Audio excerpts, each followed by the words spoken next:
Bonjour à toutes, bonjour à tous. Tout de suite, le meilleur de l'actualité. Voilà ce qu'il fallait retenir de cette semaine du 11 au 14 octobre. Une actualité d'abord marquée par la grève dans les raffineries françaises. Mercredi, celle de Donges en Loire-Atlantique s'est jointe au mouvement.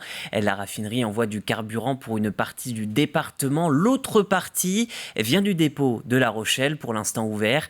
Mais son carburant vient précisément de Donges. Sur place, le piquet de grève est entretenu par les syndicats de la CGT et de FO. TV Vendée s'est rendu ce jeudi en début d'après-midi sur place pour suivre l'Assemblée générale de l'intersyndicale. Ambiance et récit au deuxième jour de la grève. Le mouvement de grève est reconduit jusqu'à demain 13h30 à la raffinerie de Donges sur les mêmes modalités. Aucune goutte de carburant ne sortira des installations, ni par pipe, ni par wagon, ni par camion, ni par bateau. C'est dans cette salle de restauration de la raffinerie de Donges que l'intersyndicale s'est réunie jeudi midi. Au sortir de l'Assemblée générale, les grévistes espèrent, entre autres, faire pression pour ouvrir les négociations et exprimer leurs revendications. Les revendications de la CGT sont connues, c'est la couverture des salaires par rapport à l'inflation 2022 et un prévisionnel 2023. Ça, c'est le premier point. Le deuxième point, même si c'est plutôt éclipsé désormais, c'est la question de l'emploi. C'est quand même pouvoir embaucher les travailleurs précaires au sein de nos sites. Je rappellerai qu'il y en a 10% au sein de la raffinerie de Donges et que des suppressions d'emplois de compétitivité sont toujours effectuées au sein de Total Énergie en France. Et puis le troisième point, c'est discuter des investissements et du futur de certaines plateformes dans le cadre de la transition énergétique. L'intersyndicale déplore depuis plusieurs mois l'absence de dialogue. Jean-Marc Durand, directeur du raffinage Europe de Total Énergie, aurait refusé de recevoir les syndicats lors de sa venue. Contactée, l'entreprise explique de son côté que des rendez-vous ont lieu chaque mois. La bataille fait donc rage, mais dans les stations, la grève ne devrait pas poser trop de problèmes d'approvisionnement, à condition qu'elle ne s'éternise pas. Je pense que rapidement, on devrait voir un mieux. Franchement, il y a des bureaux logistiques chez nous, il y a une branche pour ça. Ils maîtrisent parfaitement le sujet. Et puis d'ailleurs, l'État ou Total peut mettre la main à la poche pour peut-être demander à avoir plus de camions sur les routes. Ce vendredi après-midi, Total et les syndicats majoritaires annonçaient la signature d'un accord. Toutefois, la CGT a appelé à poursuivre la mobilisation en solidarité avec d'autres professions.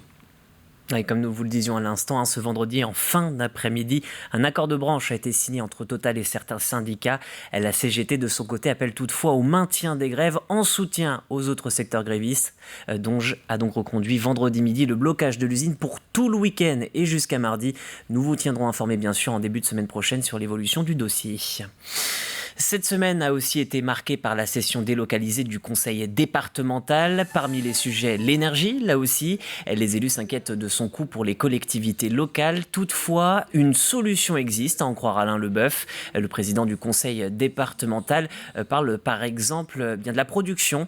Cette production locale d'énergie par les panneaux photovoltaïques, les éoliennes, les retenues hydrauliques et la méthanisation. La Vendée produit un peu d'énergie depuis quelques années, là où elle était encore totalement dépendante en l'an 2000. Mais pour que les collectivités profitent de cette production, il faut changer la réglementation.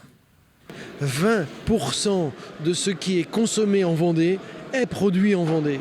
Et notre seule société d'économie mixte, Vendée Énergie, dont est actionnaire l'ensemble des collectivités locales, produit suffisamment d'énergie pour fournir à la totalité des collectivités vendéennes. Aujourd'hui, les communes ne peuvent pas signer de contrat long terme avec les sociétés d'économie mixte. Or, si nous investissons dans un parc éolien, c'est pour 15 ans. Donc ce que nous demandons en contrepartie, c'est un engagement sur 15 ans, avec un prix fixe sur 15 ans, ce qui ferait le bonheur, j'allais dire, de tout le monde. Et puis, au cœur des échanges, cette session de Tifo est très largement revenue sur la question du tourisme.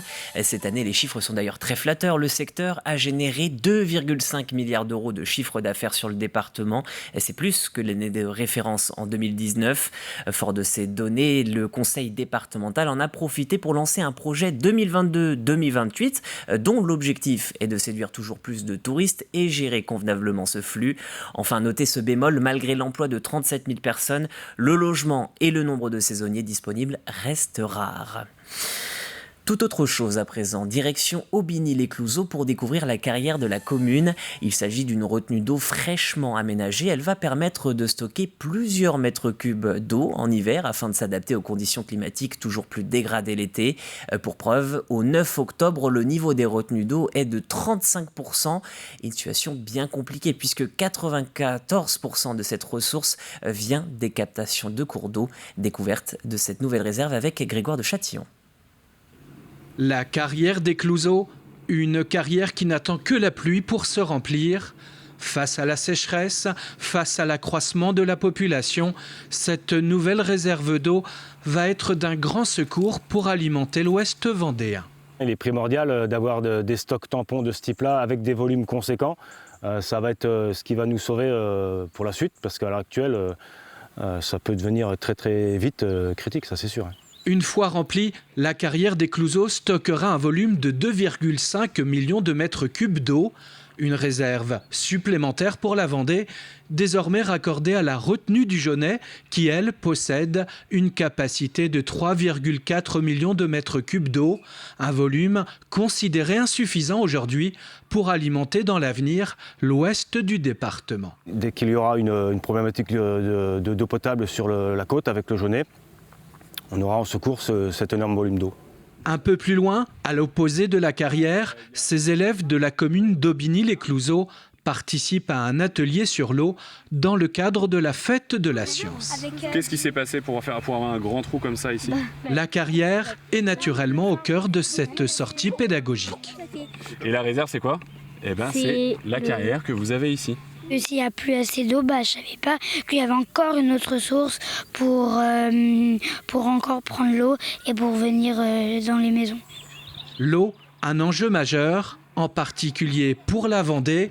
Autour de la carrière, la balade est possible avec un sentier pédestre et éducatif. Un théâtre de verdure a été également aménagé pour accueillir des événements culturels. Et puis toujours à propos du dérèglement climatique et de ses conséquences, des journées des risques littoraux sont organisées du 13 au 16 octobre sur l'île de Noirmoutier. Et c'est la deuxième fois que ces rencontres à base d'ateliers, d'animations et de visites autour de cette problématique ont lieu. Et cette année, les élus du littoral ont même participé à une gestion de situation de crise. Les explications sur place de notre journaliste. Aujourd'hui, c'est la journée internationale de la prévention des catastrophes naturelles. Et c'est une journée où tous les élus du littoral se sont retrouvés. Alors pour commencer, est-ce que vous pouvez nous expliquer ce qui s'est passé au cours de cette journée? Alors en fait, il y a 2 temps dans la journée. Il y a eu un temps ce matin où on a simulé une catastrophe naturelle, donc qui arrivait dans un village que l'on ne connaissait pas. Et donc 3 équipes, et donc chacun devait pouvoir essayer d'évacuer les populations, de mesurer le risque, de protéger les gens, de protéger les biens. Enfin voilà, un véritable exercice en situation. Et puis cet après-midi, on a plusieurs ateliers, plusieurs conférences sur le sujet du risque naturel, ici à la Faute-sur-Mer. Donc voilà, cette terre qui est meurtrie depuis Xynthia. Donc c'est symbolique, mais pour les élus, c'est plus que symbolique, puisque entre les canicules, les dépressions, les inondations, voilà, on se rend compte que la météo est de plus en plus capricieuse et forcément, on doit pouvoir être prêt à réagir face à tous ces aléas, quels qu'ils soient. L'idée de cette journée, du coup, c'est une prise de conscience aussi globale de tous les élus, c'est ça? Oui, c'est ça. C'est le maire de la Faute-sur-Mer, Laurent Huget, donc le maire de l'Aiguillon-la-Presqu'île, qui a lancé l'idée. Et puis, il a essayé de mettre de nombreux partenaires autour de cette idée-là. Donc, on a eu... alors, il y a des assureurs, il y a des assurances des collectivités, il y a la préfecture, il y a l'État, il y a l'AVEL, l'Association vendéenne des élus du littoral. Et donc, l'idée était de mettre tout le monde autour de la table pour que tout le monde puisse discuter et échanger sur ces problématiques qu'on a tous. Et puis, essayer de prendre un petit peu de hauteur par rapport à tout ça. Essayer d'anticiper parce que si ça arrive, il faut être prêt. Donc voilà, c'était un petit peu tout ça l'objectif de cette journée. C'est une journée qui se tient pour la première fois, mais qui sera du coup peut-être renouvelée l'an prochain. Dans l'actualité cette semaine, le tribunal de La Roche-sur-Yon a également fait sa rentrée. Les effectifs sont peu ou prou les mêmes. Ils sont 19 sur la juridiction comme magistrats du siège. Et s'ajoutent ensuite 6 magistrats du parquet. Et des chiffres atteints grâce au renfort de 3 magistrats et d'une greffière. Sans transition, nous allons donc pouvoir passer au sujet suivant. Recherche nageurs sauveteurs désespérément. Un poste très prisé pour la surveillance des plages, plans d'eau ou encore piscine. Mais on ne s'improvise pas nageur sauveteur comme ça. Une formation existe bien en Vendée. En quelques mois, on peut devenir apte à travailler pour assurer la sécurité des baigneurs. Agathe Poulet. Chaque mercredi, Emma vient s'entraîner pour une bonne raison. Habituée des bassins depuis 10 ans, cette jeune nageuse se forme pour passer son brevet national de sécurité et de sauvetage aquatique. J'avais fait une année de sauvetage et ça m'avait bien plu. Du coup, j'ai voulu continuer dans cette voie et faire le BNSSA. C'est le fait de pouvoir sauver des gens et de les aider. De son côté, Matt n'a pas autant d'expérience en natation, mais cela n'empêche pas à ce jeune sapeur-pompier volontaire de se surpasser pour sa carrière. C'est toujours un plus, même par exemple sur le CV plus tard, après peut-être travailler 2 saisons, que ce soit sur les plages ou surveillant de piscine. Après, il faut essayer de donner le meilleur de soi-même, il faut essayer, il faut se donner à fond. C'est pas parce qu'on nage pas forcément hyper bien qu'on ne peut pas réussir la formation. De septembre à mai, ces 9 jeunes âgés entre 15 et 17 ans vont être formés en sauvetage et être attendus sur l'endurance et l'enchaînement des épreuves. Au programme du jour, 2500 mètres de longueur pour se préparer au mieux avant la mise en situation. Alors dans un premier temps, on refait un peu de technique de nage pour remettre les bases en place. Et ensuite, après, c'est de l'entraînement physique, une préparation spécifique au sauvetage. Déjà depuis la semaine dernière, et maintenant, ils sont capables d'évaluer leur temps sur le 25 mètres. Et ils sont capables d'enchaîner déjà le 25 mètres et de faire une apnée. Donc déjà, au bout d'un mois, à peine un mois. Pour l'association Vendée Sauvetage Côtier, qui dispose d'une dizaine de centres de formation pour ses 1800 postes à pourvoir sur ses points de baignade, les sauveteurs de demain se font timides malgré la promesse d'une embauche. Je dirais que depuis quelques saisons, c'est l'emploi qui court après eux. La Vendée en fournit à peine 500. Donc nous faisons appel à 1300 jeunes issus de toute la France pour pouvoir remplir les postes offerts. Donc cette formation est globalement assez méconnue. Le but, c'est que le plus de Vendéens possible viennent sur ces formations BNSSA pour ensuite occuper les postes sur leur propre territoire. La formation du BNSSA est accessible à tous à partir de 300 €. Dès le 1er juillet, 110 nouveaux sauveteurs seront prêts à se jeter à l'eau pour assurer la sécurité des vacanciers. Enfin, dans quelques jours, Marie-Lou Cochard va s'envoler pour la Turquie. Elle va apporter les couleurs de la France au championnat du monde de karaté junior. À 16 ans et après un premier passage remarqué en Hongrie, d'où elle était revenue avec une médaille de bronze, la jeune fontenaisienne est particulièrement motivée. Le reportage en sa compagnie avec Grégoire de Châtillon. À première vue, Marie-Lou Cochard ne ferait pas de mal à une mouche, mais attention, ne vous retrouvez pas face à elle.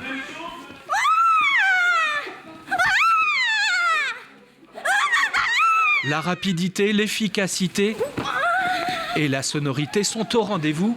À la fin du mois, la jeune compétitrice s'envolera pour les championnats du monde de karaté en Turquie, catégorie junior. À 16 ans, c'est le grand rendez-vous de sa jeune carrière. La figuration, ce n'est pas pour elle. Si je suis là, c'est qu'il y a une raison. Donc oui, c'est jouable. Mais après, il faut se donner les moyens et on verra au championnat du monde, quoi. Tu lèves le bras pour qu'elle puisse viser au bon endroit. Et sois précise. À 6 ans, c'est habitué aujourd'hui des podiums et des compétitions internationales. Prenez ses premiers cours de karaté sur les tatamis du Fontenay Karaté Shotokan, un club de référence en France. 10 ans plus tard, la fontenaisienne a su prouver qu'elle n'avait pas démérité. Déjà très jeune, elle avait des capacités physiques, une motivation hors norme, des capacités. Elle faisait vraiment partie du haut du panier, on va dire, qui avait des vrais potentiels. Et après, ça a été surtout une question de gérer l'émotionnel. Elle a dû apprendre ça pour mettre plus de finesse, pour mieux gérer ses émotions. Et donc le travail a surtout été là-dessus. Elle a énormément progressé depuis 2 ans. Une progression qu'elle doit à la fois à ses entraînements intensifs, mais aussi à une véritable passion qu'elle voue au karaté, une passion qui n'est pas prête de s'arrêter. J'aimerais énormément continuer le karaté à haut niveau, mais après, je verrai de quoi l'avenir sera fait, mais après, voilà, je vais tout faire pour que ça continue, quoi, dans cette voie-là. Souhaitons-lui déjà bonne chance pour ses premiers championnats du monde de karaté qui se dérouleront du 26 au 30 octobre à Konya, en Turquie. C'est la fin de cet hebdo. Merci de l'avoir suivi. L'actualité revient dès 7h lundi matin. Vous retrouverez Caroline Tronche. Passez un excellent week-end sur TV Vendée.